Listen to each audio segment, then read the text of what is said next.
ओम नमो भगवते वासुदेवाय। आओ मन मोहना आओ नंद नंदना, गोपी जन प्राण धन राधा उर चंदना। आओ मन मोहना आओ नंद नंदना, गोपी जन प्राण धन राधा उर चंदना।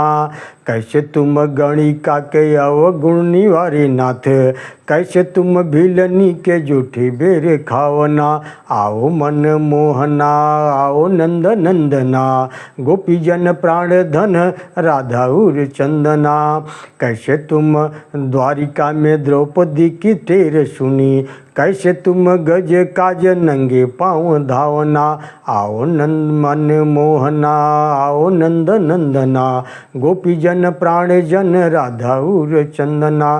कैसे तुम सुदामा के छिन्न में दरिद्र हरे, कैसे तुम उग्रसेन बंदी से छुड़ावना। आओ मन मोहना आओ नंद नंदना, गोपी जन प्राण जन राधा उर चंदना।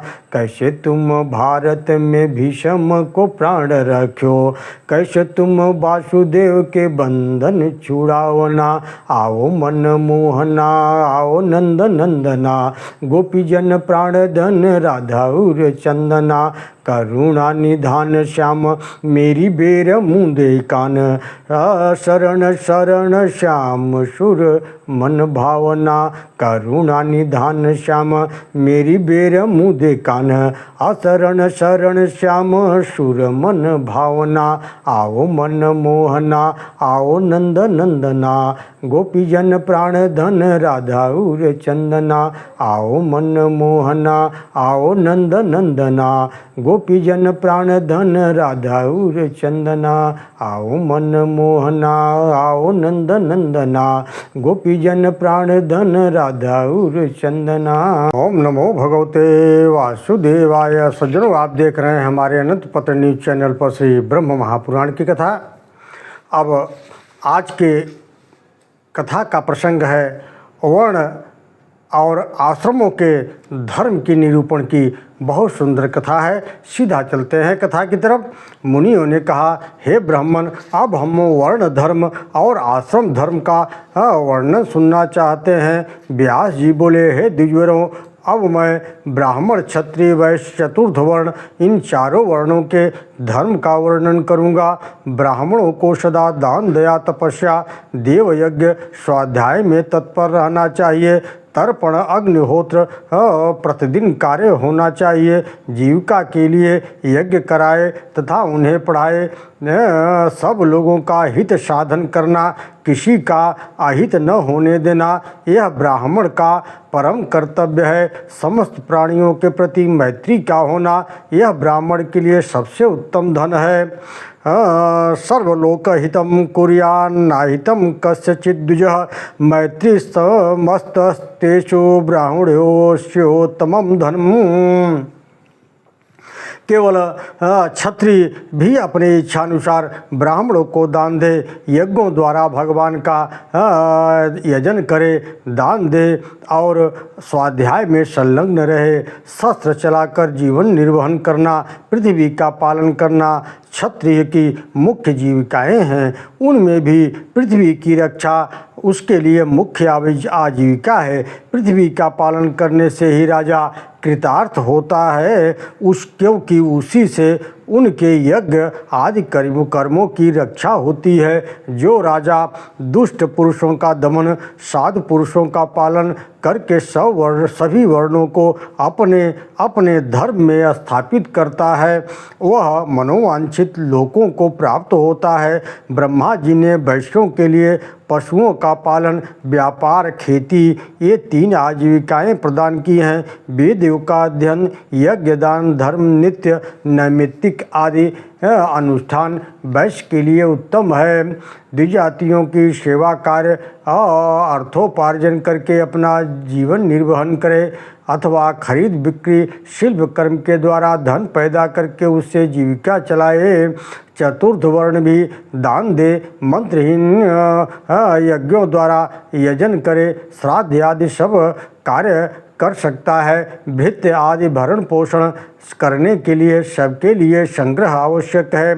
सब प्राणियों के प्रति दया भाव रखना, शीत उष्ण सहन करना, अभिमान न रखना, सत्य बोलना, पवित्रता पूर्वक रहना, किसी को कष्ट न पहुंचाना, सबका मंगल करना, प्रिय वचन बोलना, सबके प्रति मैत्री का भाव रखना, किसी वस्तु की कामना न करना, कृपणता न करना, किसी के दोष भी न देखना, ये सभी वर्णों के लिए सामान्य रूप से उत्तम गुण बतलाए गए हैं।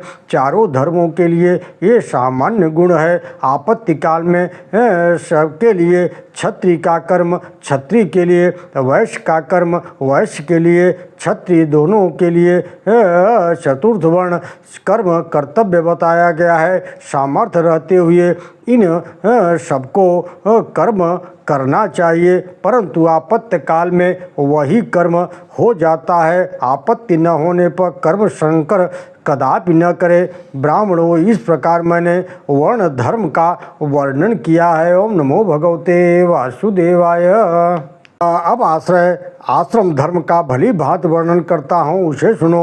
उपनयन संस्कार होने पर ब्रह्मचारी बालक गुरु के घर रहते हुए वेदों का अध्ययन करे, सौ सदाचार का पालन करते हुए गुरु की सेवा करे, पवित्र बुद्धि से व्रत पालन पूर्वक वेदों की शिक्षा ग्रहण करे, संध्या के समय एकाग्र चित्त हो, सूर्योपस्थान अग्निहोत्र गुरु का अभिवादन करे, गुरुदेव खड़े हों तो स्वयं भी खड़ा रहे, वे जाते हों तो पीछे पीछे जाए, और वे बैठे हों तो उससे नीचे आसन पर बैठें। शिष्य को चाहिए कि वह गुरु के विपरीत कोई आचरण न करे, उन्हीं की आज्ञा से उनके सामने बैठकर वेद का अध्ययन करे, गुरु का आदेश मिलने पर भिक्षा अन्न ग्रहण करे। जब आचार्य स्नान कर लें तब जल में प्रवेश करके अवगाहन करे। प्रतिदिन प्रातः काल आचार्य के लिए समिधा जल आदि ले आए। जब वेदों का पूर्ण रूप से अध्ययन कर ले तब विद्वान पुरुष गुरु दक्षिणा दे करके गुरु की आज्ञा लेकर के गृहस्थ आश्रम में प्रवेश कर जाए। विधि पूर्वक योग्य स्त्री से विवाह करके अपने वर्णोचित कर्म द्वारा धन का उपार्जन करे, उसी से गृहस्थ का सारा कार्य पूर्ण करे। श्राद्ध के द्वारा पितरों, यज्ञ द्वारा देवताओं, अन्न से अतिथियों और स्वाध्याय से मुनियों, संतानोत्पादन से प्रजापति और बलि वैश्य देव से संपूर्ण भूतों, सत्य वचन के द्वारा संपूर्ण जगत का पूजन करे। ऐसा करने वाला पुरुष अपने कर्मों द्वारा उपार्जित उत्तम लोकों में जाता है। भिक्षा पर निर्वाह करने वाले सन्यासी ब्रह्मचारी गृहस्थों के ही ऊपर आश्रित रहते हैं, अतः गृहस्थ आश्रम श्रेष्ठ माना गया है। जो वेद अध्ययन, तीर्थ स्थान, पृथ्वी के दर्शन के लिए भूतल पर भ्रमण करते हैं, जिनका कोई घर नहीं है, जो प्रायः निराहार रहते हैं, जहाँ संध्या हो गई वहीं डेरा डाल देते हैं, ऐसे लोगों का सहारा आधार गृहस्थ ही है। पूर्वोक्त द्विज जब घर पर पधारे तो उसका वाणी से स्वागत करे, सत्कार करे, उन्हें शैया, आसन और भोजन दे। यह जिसके घर अतिथि निराश होकर लौटता है वह उसे अपना पाप दे बदले में उसका पुण्य लेकर चला जाता है।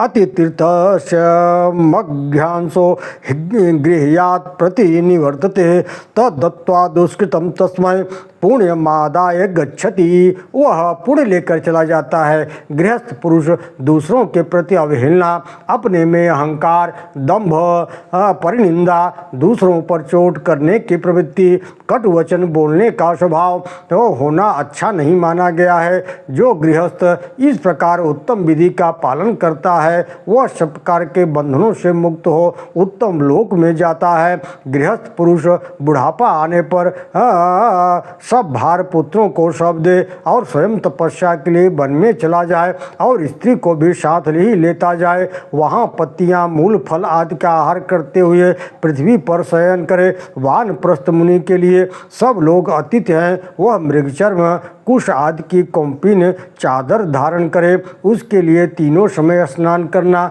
उत्तम माना गया है। ये सब बातें वानप्रस्थ के लिए श्रेष्ठ मानी गई है। वह अपने शरीर में जंगली फल आदि तेल लगा सकता है। वानप्रस्थ का मुख्य कर्तव्य है तपस्या, शीत उष्ण आदि द्वंद्वों का सहन। जो वानप्रस्थ मुनि नियम पूर्वक रहकर पूर्वोक्त रूप से अपने कर्तव्य का पालन करता है, वह अग्नि की भांति अपने सब दोषों को जला और सनातन लोकों को प्राप्त हो जाता है। हे मुनियों, मनीषी पुरुष जो भिक्षु का चतुर्थ आश्रम बतलाते हैं, उसके स्वरूप वर्णन सुनो। भिक्षु को चाहिए कि पुत्र धन स्त्री के प्रति स्नेह का त्याग कर दे और ईर्ष्या रहित होकर के चतुर्थ आश्रम में प्रवेश कर जाए। उसी को संन्यास आश्रम भी कहते हैं।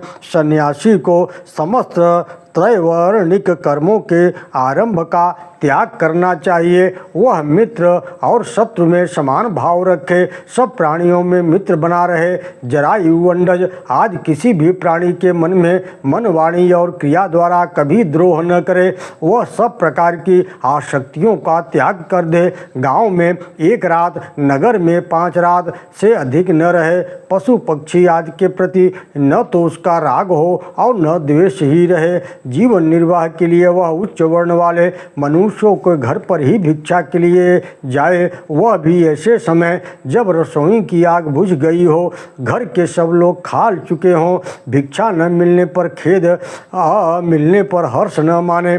भिक्षा उतने ही ले जिससे प्राण यात्रा होती रहे।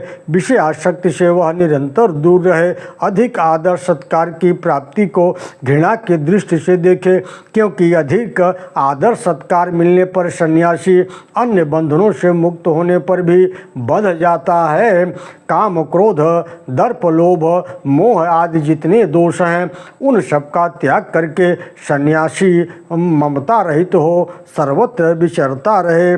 प्राण यात्रा निमित्तं च व्यंगारे मुक्त वज्जने काले प्रशस्त वर्णानां भिक्षार्थी पर्यटेन गृहान आलाभे च विषादी शालाभे नैव च हृयत प्राणयात्रिक मात्रस्य मात्रांगादि निर्गतः अति पूजित लाभास्तु जुग से जैव सर्वतः अति पूजित लाभस्तु यतिर्मुक्तोऽपि बंधते काम क्रोध तथा दर्पो लोभ मोहश्च ये तास्तु दोषान् परित्यक्त्य परिवारणार्णमो भवत्।